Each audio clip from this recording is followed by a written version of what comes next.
আসসালামু আলাইকুম। আজকাল ত্বকের গ্লো বাড়ানোর জন্য কার্বন লেজার ফেসিয়াল বেশ পপুলার। কিন্তু জিনিসটা আসলে কি? চলুন সহজ ভাষায় জেনে নেই। প্রথমে মুখে অ্যাক্টিভেটেড কার্বন বা এক ধরনের লিকুইড কার্বনের মাস্ক লাগানো হয়।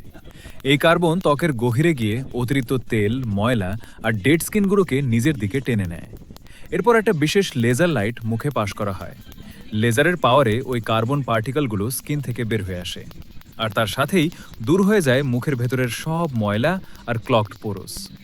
এর সবচেয়ে বড় সুবিধা হলো এটা ত্বকের পোরস ছোট করতে, অতিরিক্ত তেল ভাব কমাতে আর ইনস্ট্যান্ট একটা ফ্রেশ ও গ্লোয়িং লুক দিতে সাহায্য করে। সবচেয়ে ভালো বিষয় হলো এতে কোনো ব্যথার ঝামেলা নেই, খরচ ও তুলনামূলক কম। আমাদের ঠিকানা যশোর রাজারহাট বিকে সিটি। শুক্রবার বন্ধ এমন আরও সঠিক ও দরকারি তথ্য পেতে ভিডিওতে একটি লাইক দিয়ে সাথে থাকুন।